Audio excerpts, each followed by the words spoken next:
Hello friends, कैसे हैं आप सभी लोग।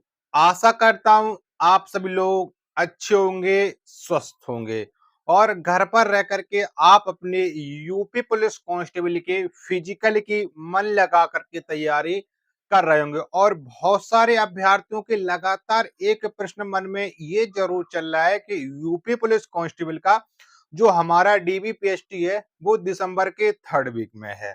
ठीक है, इसके लिए उन लोगों ने अपने अपने सारे डॉक्यूमेंट रेडी करके रख लिए हैं। अब बहुत सारे लोग ये सोचते हैं कि डॉक्यूमेंट वेरिफिकेशन में क्या हम पास हो जाएंगे। अगर फेल होते हैं तो किस चीज में सबसे ज्यादा बच्चों को फेल किया जाता है, क्योंकि आपको पता है कि जो 2.5 गुना बच्चों को पास किया गया उसमें बहुत सारे लोगों को डॉक्यूमेंट वेरिफिकेशन में और बहुत सारे लोगों को फिजिकल में छटना है। जब इतने छट जाएंगे, अगर बच्चे जो भर्ती बोर्ड को जितने बच्चे लेने हैं यानी फाइनल रिजल्ट के लिए अगर उतने नहीं मिलते हैं तो फिर आपकी कट ऑफ है दूसरी भी लगाई जा सकती है। अगर पहले ही मिल जाएंगे, पहली रनिंग में बच्चे पास हो जाएंगे तो सेकंड कट ऑफ जाने की कोई भी उम्मीद नहीं हो सकती है। ठीक है, अब ये एक प्रश्न जरूर उठ रहा है कि डॉक्यूमेंट वेरिफिकेशन में किस चीज में सबसे ज्यादा बच्चे फेल होते हैं। देखो, ज्यादातर सभी लोगों के डॉक्यूमेंट दिक्कत हो सही होते हैं और कुछ लोगों के डॉक्यूमेंट में दिक्कत होती है। दिक्कत उन लोगों के डॉक्यूमेंट में होती है जो जब वो शुरू में पढ़ाई करते रहते हैं 9th और 10th 11th 12th, तो उनके जब जो उनके हाई स्कूल या इंटर की मार्कशीट बनती है तो वो उस समय उन चीजों पर ध्यान नहीं देते हैं। उन्हें ये लगता है कि जैसे स्कूल के प्रिंसिपल ने बना दिया वैसे ही सब कुछ है। भले उनका नाम गलत हो जाए, बहुत सारी गलतियां हो जाएं, उससे कोई दिक्कत नहीं है। लेकिन दिक्कत जब आती है जब आप किसी गवर्नमेंट जॉब की तैयारी करते हो, उसमें आप मेहनत करके पास हो जाते हो, फिर आपका डॉक्यूमेंट वेरिफिकेशन होता है, फिर आप फेल हो जाते हो, तो उस समय इस चीज का आपको याद आती है। बहुत सारे लोगों ने क्या गलती की है। देखो, आधार कार्ड में आपका नाम गलत है, वो सही हो सकता है, उससे कोई दिक्कत नहीं है, आधार कार्ड भी करेक्शन आपका हो सकता है। लेकिन हाई स्कूल की मार्कशीट में जो गलती है, इंटर की में गलती है, इसका आपका एफिडेविट चल जाएगा, इससे भी आपको कोई दिक्कत नहीं है। ठीक है, अब बात क्या है, बहुत सारे लोगों ने एक गलती जानबूझकर की है। जो आपका बहुत सारे लोग कैंडिडेट ऐसे हैं जो ओबीसी के हैं, उन्हें लगता था कि हम ओबीसी के हिसाब से नंबर लाएंगे, हमारा फिजिकल लिस्ट में नाम आ जाए, कोई दिक्कत नहीं है। लेकिन जब हमारा डॉक्यूमेंट वेरिफिकेशन होगा, हम कुछ गलती किए, हम जनरल में काउंट कर दिए जाएंगे। ऐसा नहीं है, अगर आप जनरल कैटेगरी के अकॉर्डिंग नंबर लाए होंगे तभी आपको जनरल में काउंट किया जाएगा। ठीक है, ये बात आप लोगों को जान लीजिएगा। जब आपके जनरल कैटेगरी इतने नंबर ही नहीं आए होंगे तो आप उम्मीद ही मत रखना। गलती क्या है, बहुत सारे स्टूडेंट ऐसे हैं जिन्होंने ओबीसी का जो आपका 3 साल से ज्यादा पुराना जो आपका कास्ट सर्टिफिकेट है वो अपलोड कर दिया है। तो इनसे आपको 100% दिक्कत होगी और आपका अगर आपका जो आपका कास्ट सर्टिफिकेट है वो 3 साल से ज्यादा पुराना है, आप बाहर कर दिए जाओगे। भले आप नया बनवा लिया होगा, बिल्कुल आपका नया मान नहीं किया जाएगा। ये बात आप लोग जान लीजिएगा। ठीक है, अगली बात याद रखो कि आपको जो भी डॉक्यूमेंट लेकर के जाने हैं, हर एक डॉक्यूमेंट आपको ओरिजिनल लेकर के जाना है। बहुत सारे लोगों का नाम आ गया और बहुत सारे लोग कह रहे हैं कि हमारे डॉक्यूमेंट खो गए, तो क्या हमारा जीरोक्स से काम चल जाएगा, यानी फोटोकॉपी से? बिल्कुल भी नहीं चलेगा, आपको बाहर कर दिया जाएगा। ठीक है, ये बात आप लोग याद रख लीजिएगा।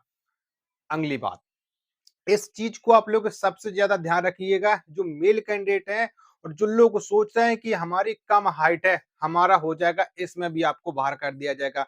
आप चेस्ट, अभी आप चेस्ट पर फोकस कीजिए, क्योंकि मेडिकल टाइम पर आपका चेस्ट वो अलग बात नापा जाएगा। पहले आपका जो आपका डीबीपीएसटी होगा उसमें आपका नोट करके रखा जाता है। तो अभी आपका जिसका चेस्ट नहीं बनना है उसे भी आप लोग बनाइएगा मजबूत।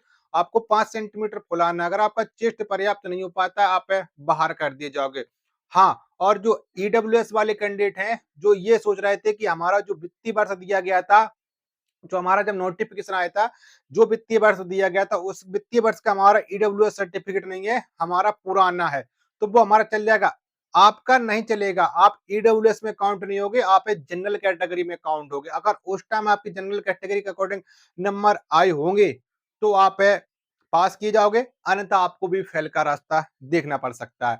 एससी एसटी कैंडिडेट के ये हैं जो जाति प्रमाण पत्र इनका चल जाता है। ये इस वजह से होता है क्योंकि कुछ जातियां ऐसी होती हैं ओबीसी में, जो स्टेट में तो ओबीसी में होती हैं और टाइम टाइम पर उनको सेंट्रल में जनरल में काउंट किया जाता है। ये बात आप लोग जान लीजिए। ऐसी एससी की भी होती हैं, जो स्टेट में तो एससी की होती हैं और सेंट्रल में ओबीसी की। तो इस वजह से जो ओबीसी वाले स्टूडेंट हैं इनका जाति प्रमाण पत्र है वो उनका समय आपको 3 साल का दिया गया है।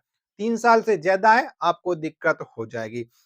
अब बहुत सारे फीमेल कैंडिडेट क्या सोच रही हैं कि हमारी शादी हो गई है, आधे डॉक्यूमेंट हमने पति की साइड के लगा दिए, आधे डॉक्यूमेंट हमने पिताजी की साइड के लगा लिए। तो पिताजी की साइड का आपका सिर्फ जाति प्रमाण पत्र चलेगा, बाकी के सारे डॉक्यूमेंट आपके हस्बैंड के साइड के चलेंगे।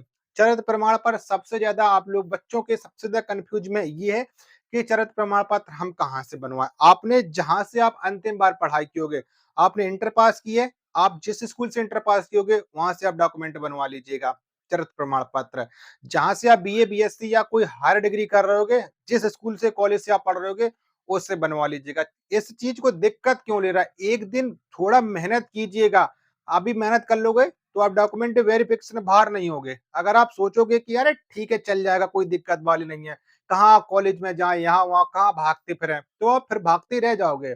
अगली बात, प्रधान से आप सर्टिफिकेट जरूर बनवाओ, चरित्र प्रमाण पत्र, ठीक है, प्रधान से बनवाना जरूरी है। बहुत सारे लोग सोच रहे हैं क्या डीबी में लगेगा, अब मेडिकल लग जाएगा, तो ये मत सोचो। बहुत सारी जगह पर क्या होते हैं पहले ही मांग लेते हैं, ठीक है, तो आप डीबी के टाइम पर लेकर के जाओ, नहीं तो फिर आपको दिक्कत हो जाएगी। और अगर आपके में कुछ भी गलती है, आप 10 रुपए का स्टाम्प बनवा लीजिएगा। जो जो आपकी गलती है, आप जाओगे कचहरी आपकी, ठीक है, तहसील, आप बहुत सारे लोग यूपी में तहसील बोलते हैं और कुछ स्टेटों में परगना भी बोलते हैं। आपके इधर जो बोला जाता होगा हमारे इधर तहसील बोला जाता है। ठीक है, तहसील में जाओ, 10 रुपए का एक स्टाम्प लो, जो भी आपका स्टाम्प विक्रेता हो उसे आप बता देना कि हमें ये बनवाना है। आप जाकर के जो बहुत सारे तहसीलों के बाहर में कंप्यूटर की दुकान होती है, रोजगार सेंटर होते हैं, वहां जाओ, उन्हें फॉर्मेट बताओ कि हमें इस चीज का बनवाना है, वो आपका प्रिंट कर देंगे। उसमें अपनी सारी डिटेल फिल करो, जिससे आपने स्टाम्प लिया होगा उससे आप नोटरी करवा लो, बस 50 से 60 रुपए का खर्च आएगा, इससे ज्यादा भी खर्च नहीं आएगा। तो काहे टेंशन ले रहा है, बहुत सारे लोग टेंशन बहुत जल्दी ले जाते हैं।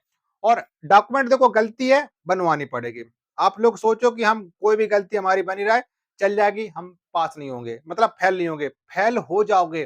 फेल हो गए दिक्कत आ जाएगी आपको, ये बात आप लोग जान लेंगे। चाहे आप किसी भी कैटेगरी से बिलोंग करते हो, गलती है तो तुरंत एफिडेविट बनवाओ। जो लोग सोच रहे हैं कि हम डॉक्यूमेंट वेरिफिकेशन टाइम पर बनवाएंगे, तो आप फिर सोते रहना, वो आपकी मर्जी है, मैं उससे कुछ नहीं कर रहा हूँ। अभी आप लोग सोच करके चलो, ठीक है। नहीं तो देखो भाई, इतना समझाने के बावजूद भी अगर आप गलतियां करोगे उसका खामियाजा आपको भुगतना पड़ेगा, ठीक है। बहुत सारे लोगों के मन में एक प्रश्न चल रहा है कि हमारी जो आधार कार्ड है उसमें हमारी बचपन की फोटो है, तो हम फेल तो नहीं हो गए। उससे दिक्कत आपको बिल्कुल भी नहीं होने वाली। आपके पास आधार कार्ड नहीं है, आपके पास दूसरा कोई आईडी प्रूफ होगा, पैन कार्ड होगा, वोटर आईडी होगी, ड्राइविंग लाइसेंस होगा, पासपोर्ट होगा, कुछ तो आपके पास भारत सर मतलब आप भारत में निवास ही कर रहे हो, तो कुछ तो आपके पास आईडी प्रूफ होगा।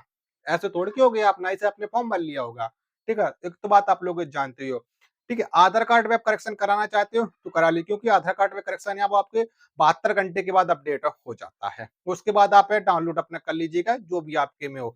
मैं तो बहुत पहले से आपको समझा रहा था कि जब आपका री एग्जाम भी नहीं होता उससे पहले, कि अगर आपके पास कोई भी दिक्कत है, कोई भी गलती है, अभी आप लोग सुधरवा लीजिएगा, ठीक है। जो लोग सोच रहे हैं कि हमारा निवास प्रमाण पत्र, जाति प्रमाण पत्र, इनमें पिताजी का नाम, इससे कोई दिक्कत नहीं। यहाँ पर तो सिर्फ और सिर्फ आपका जो आपका आवेदन क्रमांक और प्रमाण पत्र क्रमांक, ये चीजें मिलाई जाती है। इससे ये देखा जाता है कि हाँ, आप जिस कैटेगरी से आपने फॉर्म ऑनलाइन किया है, आप उस कैटेगरी के निवासी, मतलब उस कैटेगरी से बिलोंग करते हो कि नहीं करते हो। ऐसे ही आपका निवास प्रमाण पत्र में मान्य किया जाता है, ठीक है। ये बात आप लोग जान लीजिएगा।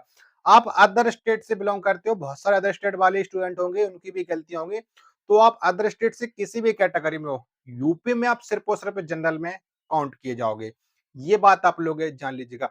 फिर भी अगर आपके मन में कोई भी डाउट रहता है, किसी भी तरीके का एक डाउट है, तो आप हमारे इंस्टाग्राम पर आप मुझे मैसेज कीजिएगा, मैं आपके रिप्लाई 100% देता हूँ। ज्यादा जितने स्टूडेंटों के मैसेज आते हैं, मैं सबका रिप्लाई देने की पूरी पूरी कोशिश में रहता हूँ। लिंक आपको वीडियो के डिस्क्रिप्शन मिल जाएगी।